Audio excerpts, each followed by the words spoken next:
Good afternoon. I'd like to welcome everyone to FitLife's fourth quarter 2025 earnings call. We appreciate you taking the time to join us this afternoon. Joining me on the call is FitLife's CFO, Jacob York. Ryan Hansen, our EVP who typically joins these calls, is on vacation this week. The fourth quarter is the first full quarter that includes the financial results for Irwin Naturals, which we acquired on August 8th, 2025. As has been our practice, we will provide summary financial results, including revenue, gross profit, and contribution for Irwin for approximately the first 2 years of our ownership. All of our previous acquisitions were completed more than 2 years ago, so the performance of all other brands is now reported under Legacy FitLife. That said, we will continue to provide commentary about individual brands when it makes sense to do so. I will start by providing some general commentary about the full year 2025, after which I will provide commentary about the fourth quarter more specifically. And at the end of my prepared remarks, I will provide some high-level commentary on what we are seeing in the business so far during 2026. So to begin, first for the full year 2025. 2025 was a strong year for all of our brand groupings other than MRC, whose challenges we have discussed previously. Legacy FitLife, excluding MRC and MusclePharm, delivered organic revenue growth of approximately 6%. Wholesale revenue was flat, although we did benefit during the first quarter of 2025 from the restocking of GNC's distribution centers. Online revenue for Legacy FitLife during 2025 increased approximately 16%. MusclePharm delivered organic revenue growth of approximately 5% during 2025, with revenue growth occurring in both the wholesale and online channels. MRC revenue declined approximately 15% during 2025. And obviously, we are excited about the Irwin acquisition, which happened in August of last year. Although we didn't own Irwin for the full year of 2025, let me provide some historical numbers and context for how we are thinking about this business. First, Irwin previously generated a significant portion of its revenue from Costco in the United States. However, Costco U.S. discontinued the final Irwin product in early 2025, several months before the acquisition. Second, Irwin historically sold a meaningful amount of CBD products, with gross revenue from CBD during the 12 months prior to the acquisition totaling approximately $4.8 million. Subsequent to our acquisition of the company, for a number of reasons, we made the decision to discontinue all CBD products. We have been selling our remaining inventory and expect to be completely out of CBD later in 2026. And third, Rite Aid, another major customer for Irwin, went into bankruptcy and liquidation prior to our acquisition of the company. If we remove Costco U.S., CBD, and Rite Aid from the financials, Irwin's net revenue for the full year of 2024 would have been $54 million, and its revenue for the full year of 2025 would have been $54 million. In other words, if you normalize the numbers to reflect the customers and products that represent the go-forward business, the brand was flat from 2024 to 2025.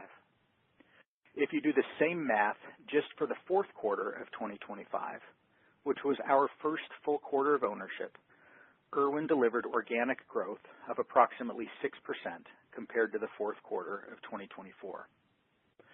So, to recap, all of our brand groupings experienced organic growth in 2025, with the exception of MRC.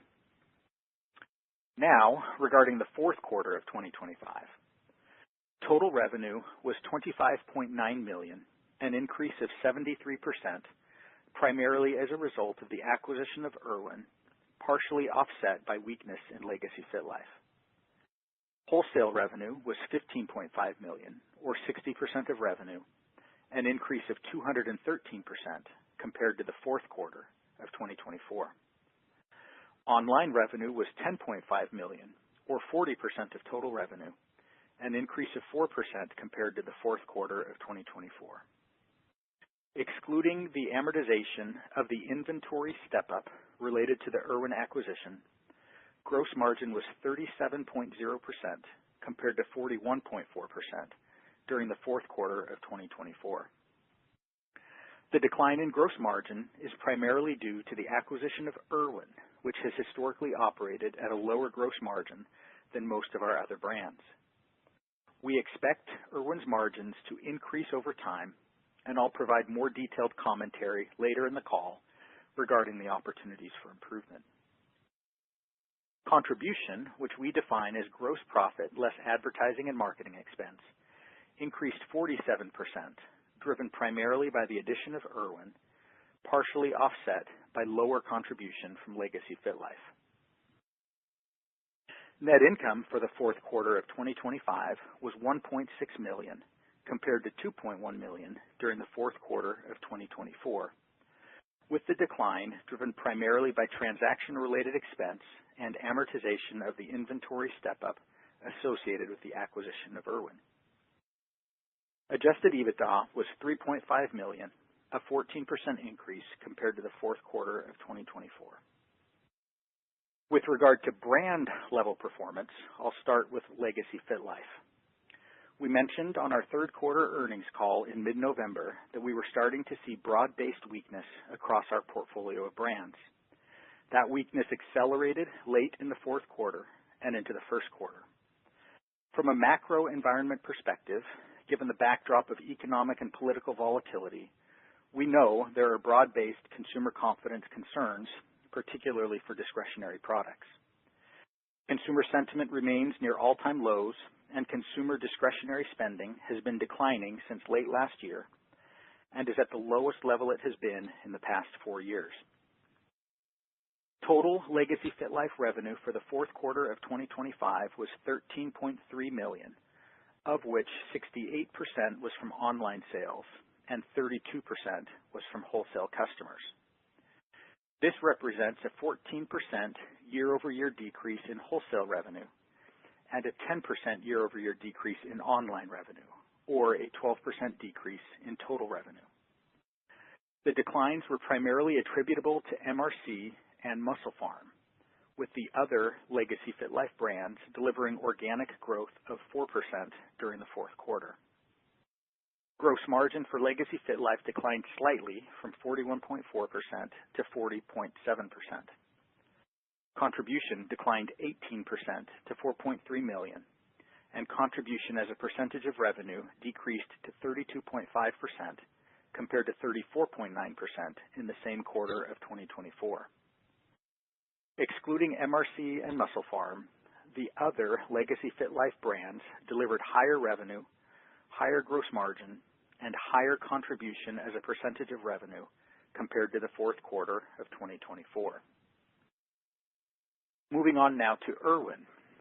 We don't report Irwin's historical performance prior to the acquisition in our financials, but as mentioned previously, normalizing for the loss of Costco US and Rite Aid as customers and the decision to exit CBD, Irwin delivered organic growth of approximately 6% during the fourth quarter of 2025 compared to the same quarter in 2024. Total Irwin revenue was $12.6 million, of which $11.2 million, or 89%, came from wholesale customers, and 11% came from online sales.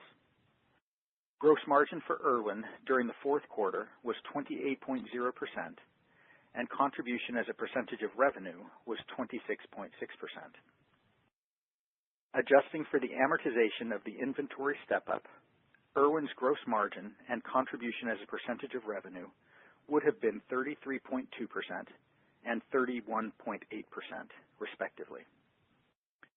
We mentioned on our third quarter earnings call in November of last year that we began selling Irwin products on Amazon in mid-October.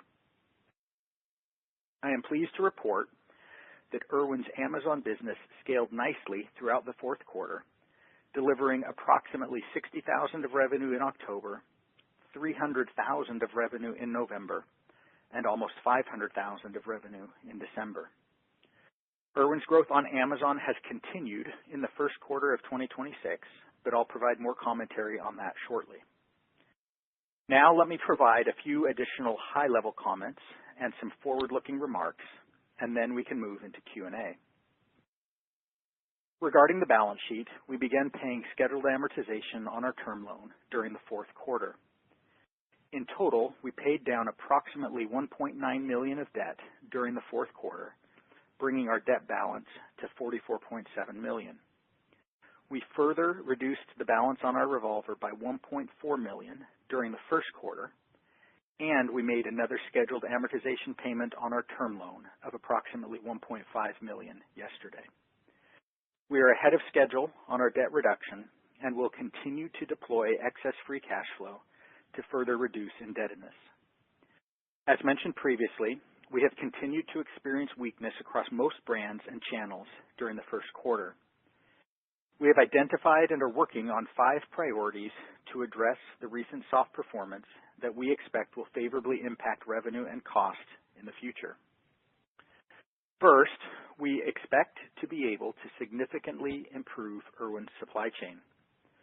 Prior to the acquisition, we knew that Irwin's supply chain was one of its biggest challenges, but that also means it represents significant opportunity. I will highlight a couple specific areas. First, Irwin has historically had to dispose of approximately $2 million of obsolete inventory every year, which gets expensed through cost of goods sold. The primary driver of this is the combination of high MOQs, which are customary for soft gel products, and a short selling window driven by 2-year dating on Irwin's products. In the wholesale channel, retailers typically require a minimum of 12 months of shelf life for all products that are shipped to them. And if our products only have 24 months of shelf life at the time that they are manufactured, the selling window is only 12 months, and realistically a bit less than that when we take into account packaging time and shipping time. We are in the process of transitioning as many of our products as possible, particularly the slower moving products, to a 3-year shelf life, which will double the amount of time we have to sell the products from 12 months to 24 months, and thereby significantly reduce the amount of obsolete inventory that the company has to write off. In addition, expanding online sales provides additional flexibility, as most online marketplaces have less stringent requirements regarding shelf life for inbound products. As a result, continuing to ramp up on Amazon and other platforms will create additional flexibility for us in this regard. Dramatically reducing this inventory obsolescence has the potential to increase Irwin's gross margins by as much as 300 to 400 basis points, with a corresponding dollar-for-dollar impact on EBITDA. Additionally, Irwin has historically faced and continues to face stockouts, the impact of which was particularly pronounced during the first quarter. We hired a new VP of Operations for Irwin in February, and we are confident that throughout the course of 2026, we will be able to meaningfully improve Irwin's supply chain. Second, we are increasing our focus on new product development at Irwin. New product launches are important to maintain relevance in the nutritional supplement industry. We have maintained a robust product development pipeline with our legacy FitLife brands, but Irwin lagged on this dimension during the company's financial distress and ultimate bankruptcy. We have 3 new products currently in production, which we expect to launch in the third quarter, and are working to build out Irwin's longer-range product development pipeline. Third, we are focused on driving awareness and demand generation for our products off Amazon, which we believe will also drive improved performance on Amazon. We have previously discussed the challenges we began experiencing in early 2025 on Amazon with Dr. Tobias. Beginning late in 2025 and into 2026, we have been experiencing weakness on Amazon for other brands as well. In general, our product listing pages continue to convert at above average rates, so the challenge is traffic and not conversion. We believe a significant part of the weakness we are experiencing on Amazon relates to continued evolution of the Amazon algorithms. It would take a long time to address this in detail in my prepared remarks, but for those of you who are interested in the evolving dynamics of e-commerce marketplaces, I would encourage you to Google the recent shift from Amazon's A9 algorithm to what the Amazon community refers to as the A10 algorithm. For obvious reasons, Amazon doesn't provide details about their algorithmic changes, but it is becoming increasingly clear that Amazon is now prioritizing listings that bring external traffic and organic engagement to their platform. In other words, until recently, success on Amazon was primarily the result of optimizing within the Amazon ecosystem, using tools such as pay-per-click and other on-platform advertising. Now, however, it is becoming increasingly clear that success on Amazon is primarily a function of driving incremental traffic to Amazon by building off-Amazon awareness. We are seeing the correlation of this shift in the performance of our individual brands on Amazon. For example, our brand with the highest off-Amazon awareness and distribution is Irwin, and the Irwin selling account is currently our fastest growing Amazon account. Additionally, some of our other brands with strong off-Amazon distribution are showing growth on Amazon. At the other end of the spectrum, our worst performing Amazon account is Dr. Tobias, which has been an Amazon exclusive brand with almost no off-Amazon exposure. In short, we are observing that the more dependent a brand is on Amazon, the more it is struggling on the platform. We have been working since last year to improve our off-Amazon awareness for the Dr. Tobias brand, primarily through TikTok via brand ambassadors and influencers. We also recently finalized a partnership between the Dr. Tobias brand and Joey Chestnut, the world record-holding competitive eater, perhaps best known for his hot dog consumption on July 4th. We are excited about the partnership with Mr. Chestnut and believe it will resonate with potential consumers of Dr. Tobias's Hero Colon Cleanse product. With the help of a new Chief Marketing Officer that we hired in early February, we continue to expand our off-Amazon efforts across our most important brands. This effort will take some time, but we expect it will bear fruit in the long run. Fourth, we continue to expect long-term revenue benefits from leveraging Irwin's sales team to cross-sell other FitLife products into the wholesale channel. The sales process in the wholesale channel generally takes time, as most retailers reset planograms once or potentially twice a year. However, our efforts are slowly beginning to bear fruit. We recently gained placement of 6 MusclePharm SKUs in a regional grocery chain beginning in the second quarter. In addition, conversations with other retailers are underway, and we expect to announce additional distribution gains in future earnings calls. And fifth, as has traditionally been our practice, we will continue to look for ways to operate more efficiently with regard to our SG&A. As has been the case historically, this will be more the result of a number of small improvements over time as opposed to large one-time efforts. For example, we exited our office lease for MRC in the Toronto area when the lease expired this past January, since most employees were already working from home. In addition, our office lease for Irwin expires later this year, and we anticipate that the new lease will be for a smaller space and at a substantially lower cost per square foot due to softness in the office rental market in the Los Angeles area. None of these individual SG&A reduction opportunities is anticipated to be material on its own, but in total, we expect them to be compelling.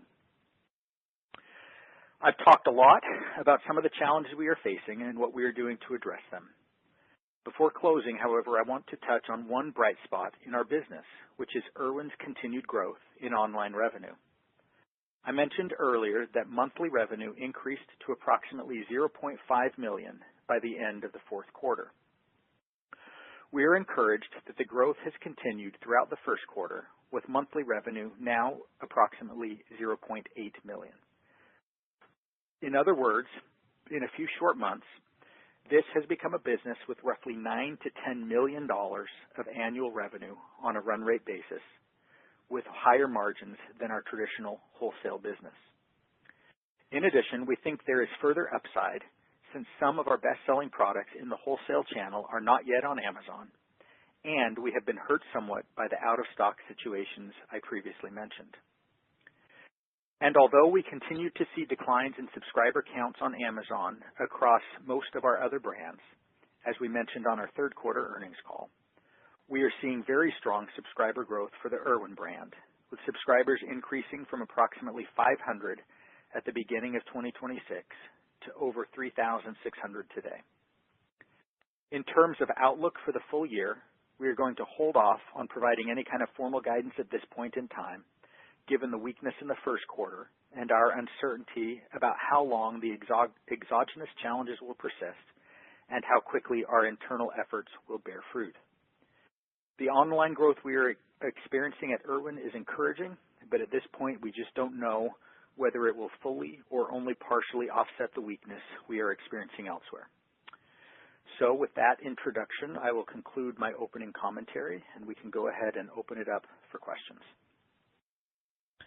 Thank you. At this time, we will be conducting a question and answer session.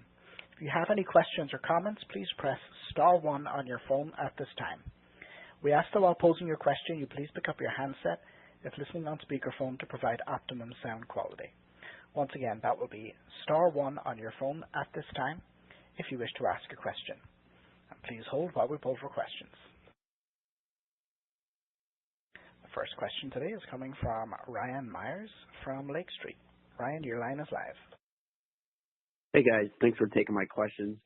First one for me, and I realize this might be a bit of a difficult question to answer, but if we think about, the revenue headwinds that you called out, Dayton, both Amazon and then just kind of the broader macro pressures, is there any way to think about which one of those two dynamics is maybe impacting the business more, or it's just, the best way to think about it is look, these are headwinds and this is kind of where the softness in the revenue is coming from? Yeah, so good question. I don't have a good answer. I don't know how to bifurcate them. I can give you some data points that may help. We have access to POS data for the retailers. Depending on the retailer, it's not always perfectly up to date. But we saw, if you go back over the last 6 months, right, the growth rate, and this is for supplements overall as a category, has been declining for about 6 months, and it actually flipped negative here in the last several weeks.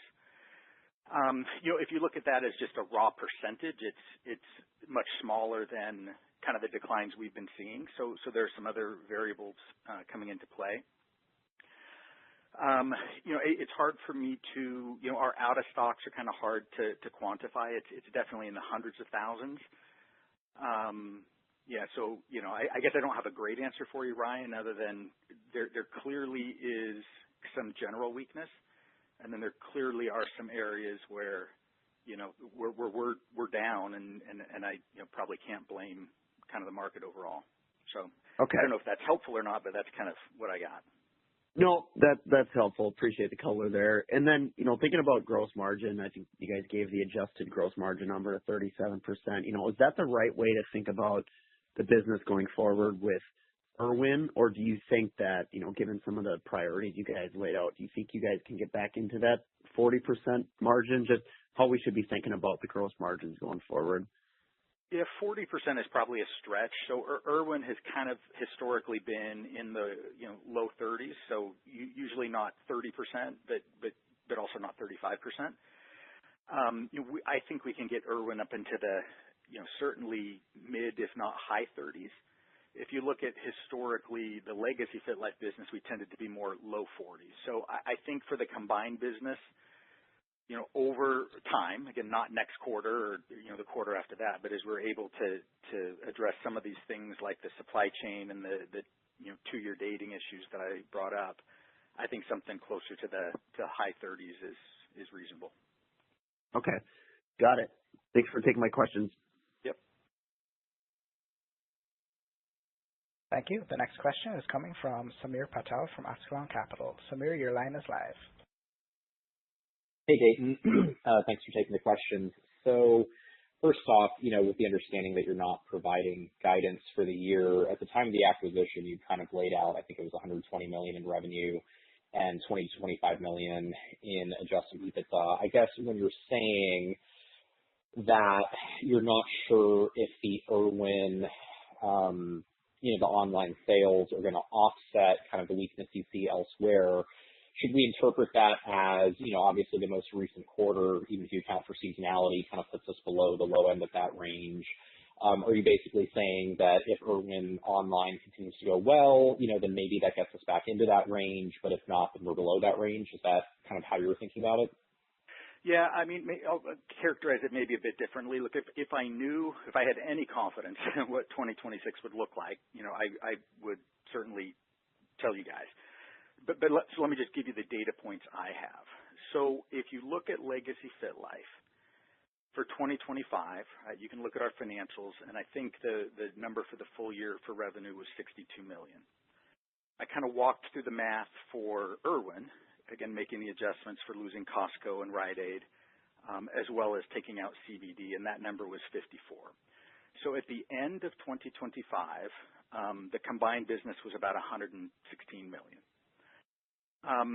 We've got an online business now that should add to that. Although some of that online business, as you recall, we were previously selling to some third parties who were then reselling the products on Amazon. So you kind of have to back out, I don't know, a couple, $3 million of the 116, right? And then to that, call it 113, you would add, again, the Amazon business. And this assumes everything else in the business is flat. The reality is right now, though, that everything in the business is not flat. Okay? The other data point I'll give you all is Q1 is not better than Q4. In fact, I'd say we're pacing a little bit down in Q1 compared to Q4. So, I certainly hope and I would expect that the rest of the year doesn't look like Q4 and Q1, but I can't definitively say that it's going to be, a certain amount higher in Q2, Q3, Q4, right? I don't know when, things in the world will change. I don't know, the exact timing of when we'll get, everything back in stock that we need to get back in stock. So that's why I hold off on giving a number.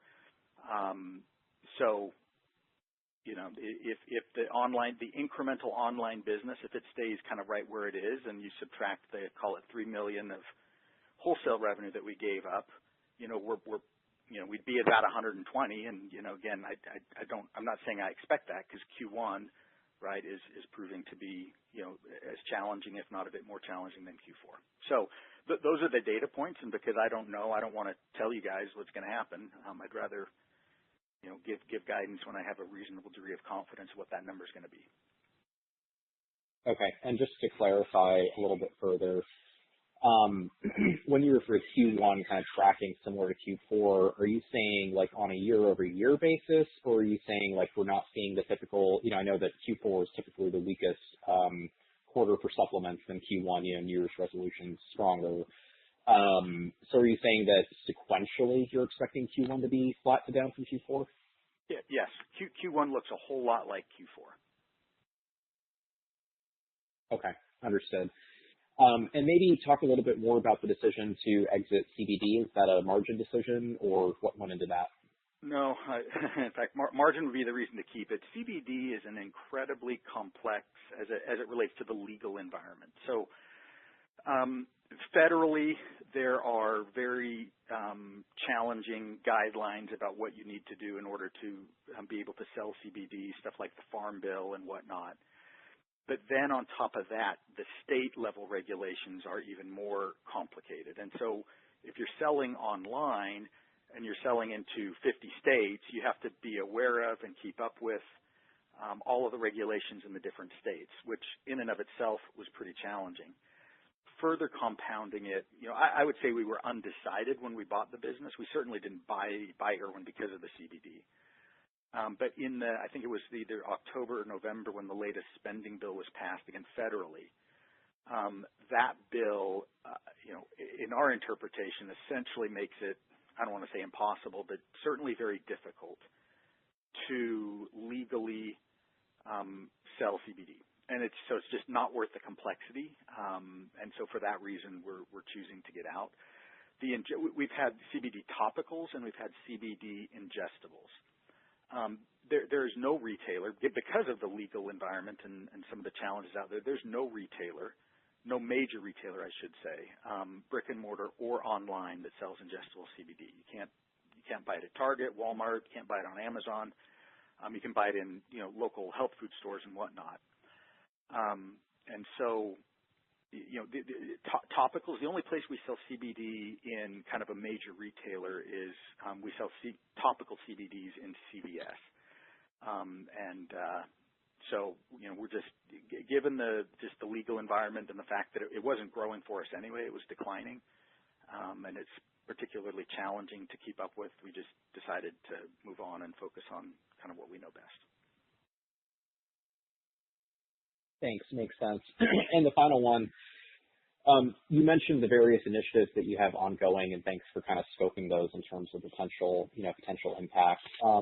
What would you say on timing? I think you clarified on some of the leases and SG&A items and the distribution. But as far as, for example, the 3-year shelf life, how long will that take to get done? How long before you can kind of stop losing that $2 million a year off Irwin's P&L?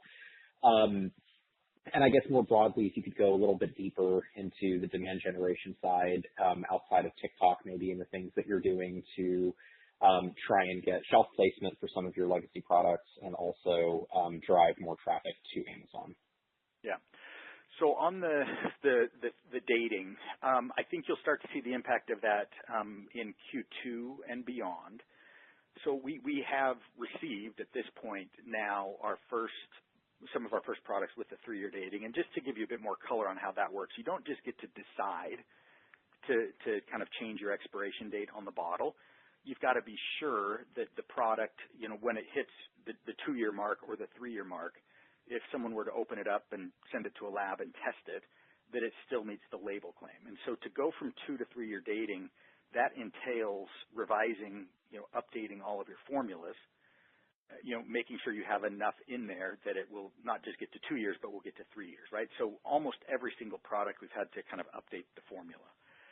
And that takes time, and it takes time to get our manufacturers on board, right? Because they, are part of the process of approving kind of what they're making and stamping the 3-year shelf life on it. So that said, we have started to receive our first products with 3-year dating, and we'll continue to do so. We are not, we're starting with the products that are slower movers for us, where we're more likely to have to throw products away. We've got some very, very fast moving products where it doesn't matter, like moving to 3-year dating won't really help us because we turn it so quickly. It's just not a priority right now. So I think you'll start to see that flow through the P&L, hopefully in Q2. And what you'd see it in is certainly higher margin, but also just lower charge off to inventory, right? Lower inventory reserve, and therefore higher COGS.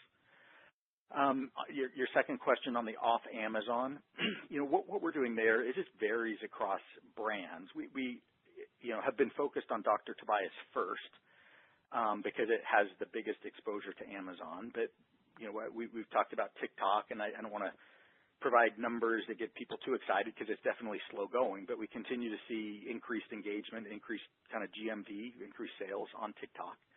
There clearly is some spillover value. So when you sell more on TikTok, you see more sales, or you see more branded search, and hopefully more sales on Amazon. So it just takes time to scale in some of these other channels. It's no different than kind of marketing 101, what we've been trying to do with all of our brands from the beginning, except, again, something like Dr. Tobias, which had an Amazon focus. So I think I mentioned in the comments, I don't think it's coincidental that if I graph percent of revenue coming off Amazon and the growth rate for that brand on Amazon, it's like linear. Where we're seeing the best growth is where we have the highest off Amazon distribution. So that said, it is still a black box, right? I wish I knew exactly what to do and exactly how the algorithms work, but you just kind of have to figure it out as you go. So I don't know if that answers your question, but that's what our focus is right now. Yeah, thanks. That's that's helpful. I'll let others ask some questions. Thanks.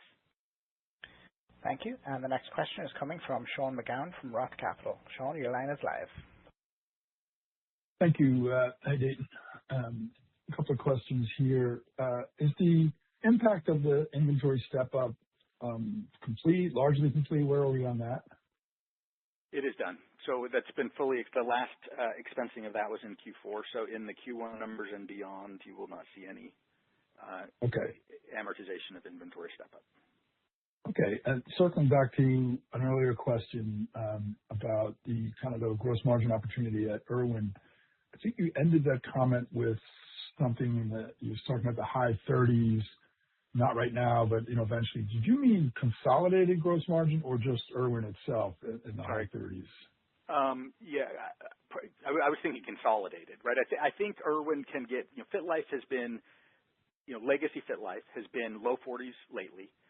I think Irwin, I can get 300-400 basis points out of that, and I think they're roughly 50-50. So if Irwin is, call it 37 and legacy FitLife is 41, you get to kind of the 39. Again, I've not modeled it out. I'm giving you approximate numbers. I know I can get it higher because of the biggest thing, the $2+ million of just throwing away product every year is shocking. We carry a similar amount of inventory on the FitLife side of the business. Our reserve on the FitLife side of the business is a fraction, like 10% of the reserve on the Irwin side of the business.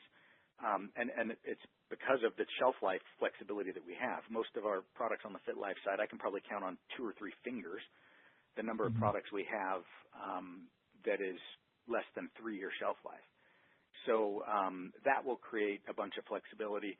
And then I think I mentioned it in my prepared remarks, but not in the response to the question. But the other thing is, as you sell more retail, right? As you sell more online, that also helps to kind of bolster the margins a bit. So that's why we're confident that over time we can do better for gross margins for Irwin. Okay.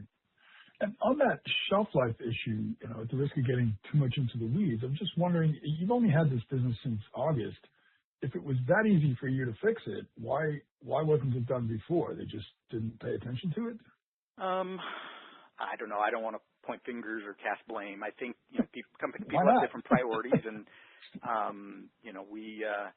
look, the stockouts. I mentioned stockouts. That's related to the shelf life issue because I mentioned you've got about a 12-month sell-through period, right?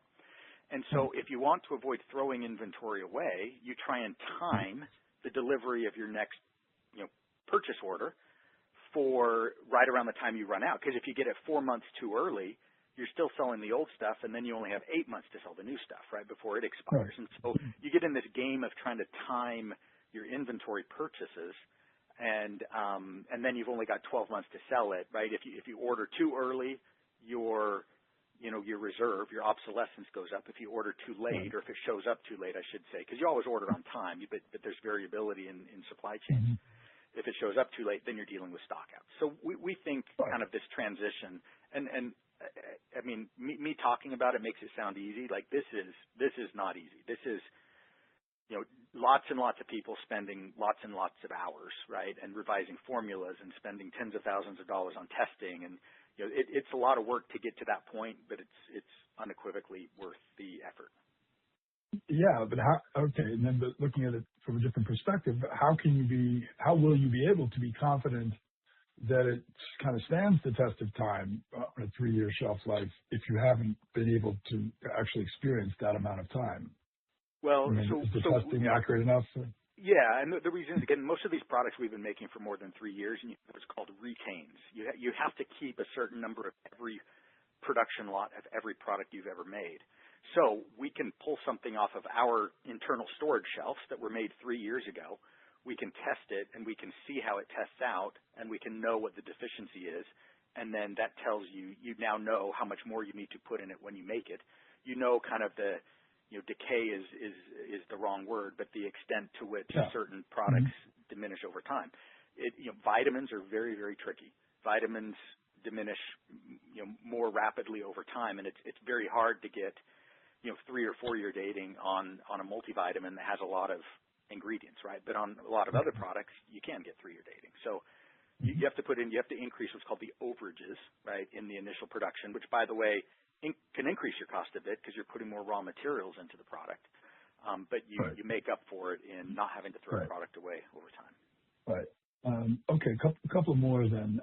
On my notes tell me that Irwin in the first quarter of 25, before you owned it, did around $18 million, but that would include some of the things that we should exclude on a pro forma basis. Can you share with us what that would have looked like? Sure. Excluding the cost. Yeah. The adjusted net revenue. So if you, again, the same math I explained in the kind of commentary at the beginning of the call. Adjusted net revenue taking out Costco US, CBD, and Rite Aid was $14.3 million in Q1 of 2025. Okay, that's very helpful. And then my last question. I feel like we have this question every time, but what's going on with MusclePharm and what's the remedy there? Yeah. I think we gave, or you can kind of figure. I don't have the revenue number in front of me, but I gave you have 2024 revenue, and I gave you the organic growth number for 2025 of 5%. So again, growing online, growing in wholesale, slow going. I mentioned in the call we've got some initial wins from this kind of cross-selling effort that we've got going on, and are in discussions on some others. The other thing, though, I would say is MusclePharm continues to be impacted by the dynamics in the protein market. So again, MusclePharm is probably 80% protein. I spent a lot of time talking about protein in the third quarter, but you can't get protein now in the second quarter unless it's off spec. Third quarter protein is now $11 a pound for WPC kind of whey protein concentrate. So I mean, it's just astronomically gone up in terms of cost. Look, I turned down probably $1.5 million MusclePharm purchase order during the first quarter. From an international customer we've done business with before, that they're just bottom fishing, and it would have at the lowest it would have been the lowest gross margin we would have ever kind of sold product. So but part of what you're seeing in the business too is trying to protect margin as opposed to I can give you guys higher revenue, I can deliver higher revenue, but it's going to come at a cost. So we're trying to be smart about kind of who we're selling it to, and trying to protect margin somewhat.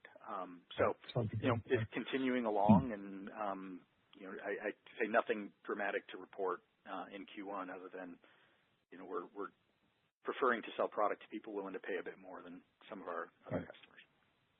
Okay, thank you. Yeah, thanks, Sean. Thank you. And once again, it will be star one if you wish to ask a question on today's call. The next question is coming from James Bogan from Legends Capital. James, your line is live. Hi, thanks for taking my question. I also was going to just ask about MusclePharm. I'm not sure what you can add, but when I initially invested, I remember that MusclePharm used to be a brand that sold like $150 million of stuff a year, more or less, and now it's down to single-digit millions or whatever. And so I considered your company kind of a leverage play on MusclePharm until your recent acquisition of Irwin, of course. And so I understand you have this problem with protein, and I'm just wondering, assuming prices stay where they are, we live in a world of resurging inflation. I'm just wondering, what is the game plan? I mean, you can sell to the good customers for a while, but eventually you have to sell to everybody and push product. So I'm just wondering how this might play out, or how you're gaming it, or what sort of volumes you can generate, or what you can do about passing this on to your customer without killing sales. I'm just wondering what the game plan is, because I view MusclePharm as such an important brand that you're in the midst of rebuilding. Yeah, thanks for the question, James. I think I may have commented on this somewhat in the third quarter call. You mentioned $150 million. I think at its peak it was about $175 million wholesale. Okay, Now that was 10, 15 years. It was a long time ago, and then it was a consistent and steady decay until we bought it in bankruptcy. I think what we've learned from MusclePharm is that it's been a challenge. And the reason it's been a challenge, and I contrast it with Irwin, which we also bought, that was an asset purchase out of bankruptcy. When we bought MusclePharm, They had zero distribution. They weren't on a single store shelf in the United States anymore. Wow. We bought the intellectual property and about 120,000 of inventory, right? So this was literally buying a brand that was essentially dead, right? It had some online sales through a third party. Okay. And the goal was, can we revitalize this brand? Can we regain lost wholesale distribution? And we have been at it now for 2.5 years, and we've gotten some, right? I can't, you can go look and see where it's sold, right? But there's some customers where we're growing 100% year over year, right? It's just not not on any major store shelves, right? We got it into Vitamin Shop with the Pro Series and, did okay. And, some of them are still there and some of those SKUs are no longer there, right? So, we'll keep trying. We're going to keep trying to sell it, but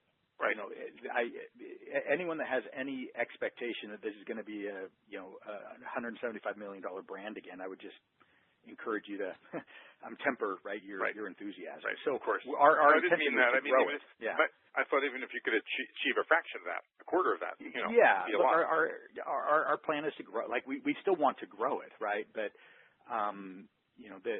the thought that we could buy it and just get back into everyone that used to sell it, from Walmart to Costco US to everybody else, it didn't happen, and not for lack of trying, right? So the world and buyers in particular move on. So once they kick you off the shelf, they're not very keen to bring you back. I get it. Yeah. So that's how I would characterize the kind of the MusclePharm. Now that said, again, I hopefully in the next earnings call, we'll have a couple of SKUs. We've been told we have a couple of MusclePharm SKUs getting into a national grocery chain.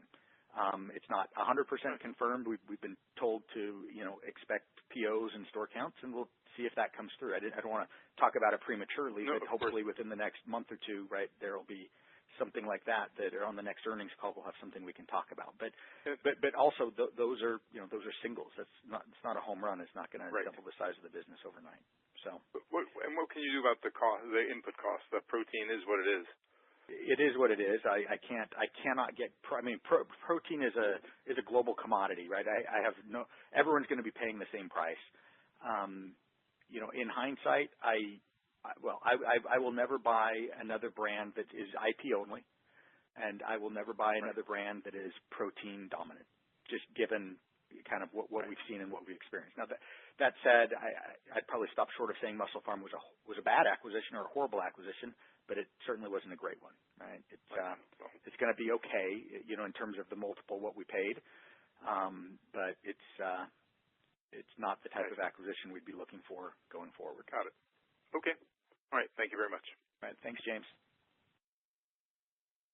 Thank you. And the next question is coming from Maze Han from 2x2 Capital. Maze, your line is live. Hey guys, thanks for taking my question. I had a couple questions on Irwin. First, I know Irwin lost 2 SKUs at Fiscal US in early 2025. I wanted to ask just on that front, have you guys had any conversations about relisting? Is there anything kind of going on that front? And then the second question is around online sales. I think you mentioned you're running at $9 to $10 million in online sales, and you still have some SKUs that you plan to list. Do you have an updated view on kind of online sales for Irwin as well? So let me take the first question was the Costco SKUs. So they had, if I'm remembering correctly, 2 SKUs in Costco US. Sorry, I'm talking about Costco US here. The first one was lost, quite a while ago. The second one, the last one, was lost was discontinued in early 2025. Have we had discussions with Costco? Yes. We're not getting back in there anytime soon, which is why I gave you guys the numbers without the adjustments. Similarly, Rite Aid, right? We're not getting back into Rite Aid because it doesn't exist. There's a couple other retailers where Irwin lost distribution in the kind of bankruptcy period, where there's a chance we might get them back, and so I didn't make any adjustments for those. But Costco US, you should not plan on us getting back in there anytime soon.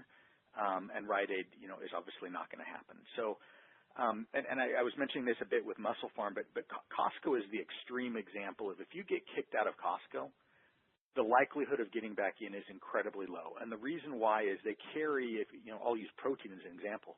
They carry 2 or 3 powdered proteins, right? And they carry 3 or 4, right, ready to drink proteins. And so when they kick someone out and they give someone else that spot, right, it's going to take something miraculous for them to say, you know what, let me kick out somebody who's actually performing and take another shot with a brand that didn't perform. So, we've learned through MusclePharm and now through Irwin that it is very unlikely, right, to restore distribution in Costco, particularly in the U.S. Now, we do still sell in Costco Canada, and we haven't had any loss of distribution or any loss of SKUs in Costco Canada since we bought the company. So we're still optimistic about that, but Costco U.S. is kind of a different story. And then I think your second question was about online sales and the potential from kind of where we are. Is that right? Yes. Just you're kind of already indicating the 9 to 10 million, and you still have some SKUs you haven't taken online yet. Yeah. So there's our focus has been, obviously getting on the listings that were already set up, so that there's a seamless transition from other people who are selling to us continuing to meet that need. Setting up new products on Amazon can take some time, and the main reason for that is Amazon, to their credit, actually, this is, I think, it's hard because we have to pay a lot of money, but it's a positive for the supplement industry as far as selling on Amazon. You have to get your products tested. You have to send them to a third party approved by Amazon, and then that third party sends the test results directly to Amazon, right? So that Amazon knows that what you say you're selling is actually what you're selling. So we have a number of products that are kind of in that testing phase, and will hopefully be set up here pretty soon. Some of those products, again, have quite good wholesale distribution, so we're optimistic that we'll see good uptake on Amazon. That said, in some cases, there are variations. So like green tea fat burner is a product we sell a lot of, and across tens of thousands of stores in the United States. Some of the products we're setting up maybe a size variation or a slight formula difference or something like that. We're out there selling green tea fat burner, but just not all of the different variations. Another potential upside, I have no idea how big it's going to be, is we're not yet selling on Amazon Canada. So Irwin has a number of products that are registered with Health Canada that are sold to retailers in Canada. A bunch of different retailers up in Canada. We're not selling anything up in Canada, but we're, I think pretty close to being able to open a Canadian storefront. So I think there's still upside. I mean, the growth is slowing. I mentioned we went from kind of 500,000 or so in December. Just kind of looking at the app here, it was kind of more than 600 in January and closer to 700 in February, and we'll probably be right around 800 for March. So we're still seeing growth, not as dramatic as we did in the early days, but I think, again, in the long run, we'll continue to see growth there. We are dealing with out of stocks on Amazon. We have, again, unfortunately, some of our high moving SKUs that we sell to very large retailers in the U.S. We're out of stock, and we don't send stock to Amazon if we're shorting kind of our biggest and most important customers. So. But in the long run, I think we'll get past that, and I think we'll see continued growth on Amazon. But I don't have a number that I can guide you to. Yeah, thank you. Yep. Thanks, Mace. Thank you. And the next question is coming from Tyler Hill. Tyler is a private investor. Tyler, your line is live. Hey, Dayton. Thank you for taking this question. So given the recent traffic headwinds for brands like Dr. Tobias, how is the company pivoting its social or organic media strategy to help drive direct engagement outside of paid affiliates alone? And specifically, are you seeing any shift in improvements in the LVT or retention rates of the MRC portfolio compared to legacy brands? Yeah, I missed part of that last question. Have you seen any improvement in what? Did you say improvements in the the customer lifetime value or retention rates within the MRC portfolio compared to the legacy brands? Yeah, I haven't seen recent updates on that. Our challenge has not been retention, although let me come back and talk about subscribers here in just a bit because I think that might be an interesting point for some of you. It's really it's traffic, right? Like our conversion is the same or up almost across the board on our listings. So the challenge is traffic. But to your first question about, so what are we doing off Amazon? So I've talked about TikTok. I mentioned we've hired a new CMO. We've completely kind of restructured our kind of marketing team, actually centralized marketing, because it was kind of embedded in kind of different brands and different kind of acquisitions that we've done. But, we've got someone now, a couple people we're doing a whole lot more on email marketing. We're doing a whole lot more on kind of Shopify, our own websites. We're going to do a lot more. Irwin, we're doing a lot on social media advertising, right? If you're out there on Instagram or Facebook, you hopefully are seeing Irwin ads, and if you're not, go to our website and then go back to Instagram, and you'll probably start seeing ads, SMS.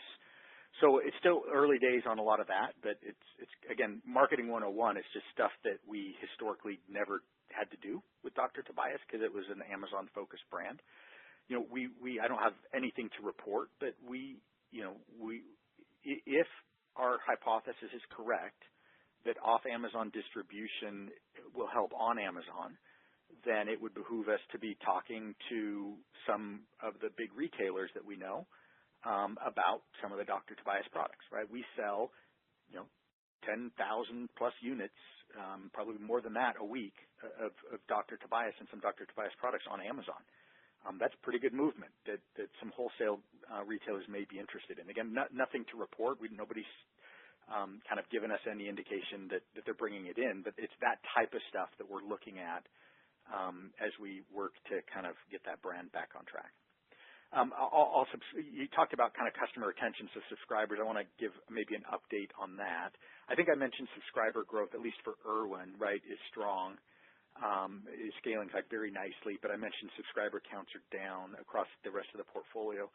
I talked on our third quarter earnings call about that, right, that we had seen starting in late September, subscribers across the board, literally every account declining.